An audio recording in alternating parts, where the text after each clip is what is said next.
ప్రభునందు ప్రియమైన వారలారా, ఈ వారమంతా దేవుడు కృప చూపి శనివారం రోజున ఈ రీతిగా వాక్య ధ్యానం చేసుకోవడానికి సహాయం ఇచ్చిన దేవాదేవునికి నిండు వందనాలు.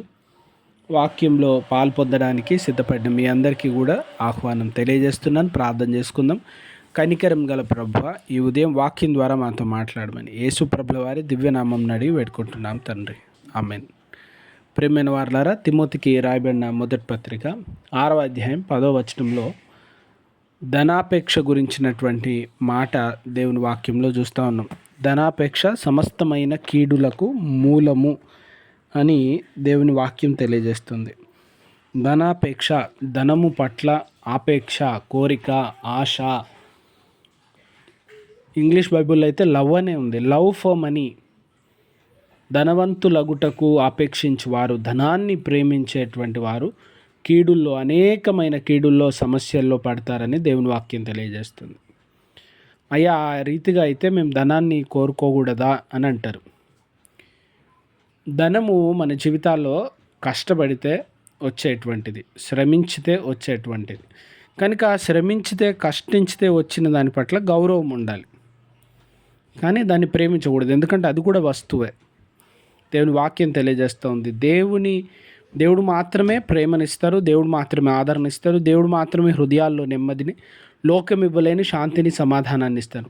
దేవుని స్థానంలో వేరే దేన్నైనా ఉంచితే అది విగ్రహంగా మారిపోతూ ఉంది. ధనాన్ని ప్రేమించినప్పుడు అది మన జీవితంలో విగ్రహంగా మారే ప్రమాదం ఉంది.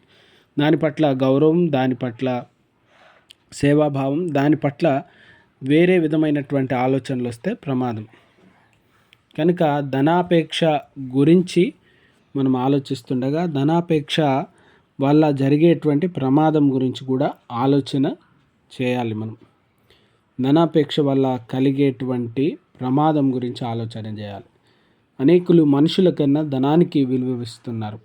ప్రేమ కంటే ధనానికి విలువిస్తున్నారు. దేవుని కంటే ధనానికి విలువిస్తున్నారు. ధనం అవసరం లేదంటే తప్పకుండా అవసరమే, కానీ మన అవసరతల అక్కర్లు ప్రభు ఎదుట ఉంచి మనము జాగ్రత్తగా, పొదుపుగా జీవించినప్పుడు దేవుడు ప్రతి అవసరత తీరుస్తాడు. దేవుడు మన జీవితాల్లో శ్రద్ధ కలిగి ఉన్నాడు కనుక మన జీవితంలో అవసరం కలిగిన ప్రతి దాన్ని ఇస్తారు.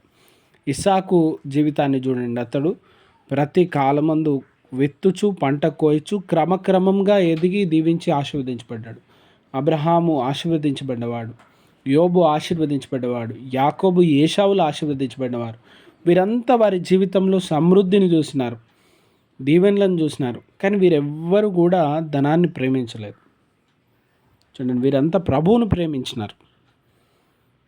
వారికి ఇవ్వబడినటువంటి దాని గురించి శ్రద్ధ కలిగి ఉన్నారు. వారికి ఇచ్చిన పనులు, వారికి ఇచ్చిన ఆస్తి, వారికి ఇచ్చిన దాంట్లో శ్రద్ధ కలిగి ఉన్నారు.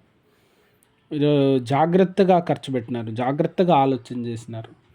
కనుక వారు ఎదుగుతూ వర్ధలుతూ వచ్చినారు. ఈ దినాన మనకు కూడా అవసరతలు ఉన్నాయి, అక్కర్లు ఉన్నాయి. వాటన్నిటిలో దేవుని వెతకాలి. దేవుడు తప్పకుండా ఇస్తాడు. మన జీవితంలో దీవెన పొందకూడదని ఎప్పుడు రాసలేదు, దీవెన పొందాలి. మీరు ఫలించి అభివృద్ధి పొందుట వల్ల నా శిష్యులు అగుదురు, యోహాను సువార్త 15వ అధ్యాయంలో. మీరు ఫలించి అభివృద్ధి పొందుట వల్ల లోకంలో ఉన్నవారు మీ నా శిష్యులను గుర్తించుతారు. ఫలించే జీవితంలో ఉన్నవారిని గుర్తించుతూ ఉన్నారు. అంటే ఫలభరితమైన జీవితంలో ఉండాలి. మనం ఆశీర్వదింపబడాలి, మనం ఎదగాలి, మనమున్న దీనస్థితి నుండి ఉన్నతమైన స్థితికి రావాలి. మనం దీవెనలతో కూడిన జీవితంలో ఉండాలి, సమృద్ధితో కూడిన జీవితంలో ఉండాలి. కీర్తనకారుడు చెప్పినట్టుగా నా గిన్నె నిండి పొర్లుచున్నది. చూడండి, నేను కొరతలో లేను, నేను గిన్నె నిండి పొరలేటువంటి అనుభవంలో, సమృద్ధిలో ఉన్నాను. అటువంటి స్థితిలోకి ప్రభు నడిపిస్తారు. కానీ ఈ అనుభవాలన్నిటిలో కూడా ఏ రోజు కూడా ధనాన్ని ప్రేమించకూడదు. ధనాన్ని ప్రేమించడం ప్రమాదకరం. ప్రభువునే ప్రేమించాలి. ధనాన్ని దేవుడిస్తాడు, అవసరతల్ని దేవుడు తీరుస్తాడు, అక్కర్లను దేవుడు తీరుస్తాడు. కనుక తిమోతితో సంఘానికి తెలియజేస్తున్నటువంటి మాటలు పరిశుద్ధాత్ముడు. ధనం పట్ల ఆపేక్ష, ప్రేమ కలిగి ఉండదు. ధనం పట్ల జాగ్రత్త కలిగి ఉండాలి. ధనం పట్ల తీసుకోవాల్సిన తగు విధమైనటువంటి ఆలోచన కలిగి ఉండాలి. తెలుగులో సామెత ఉంటుంది, డబ్బును నీరులాగా ఖర్చు పెడతా ఉన్నారు. నీరు ఉచితంగా దొరుకుతుంది, బావి ఉంటే, బోరు ఉంటే ఉచితంగా దొరుకుతుంది. కనుక విలువ తెలియట్లేదు. విలువ తెలియకుండా ఇష్టానుసారంగా ఖర్చు పెట్టకూడదు.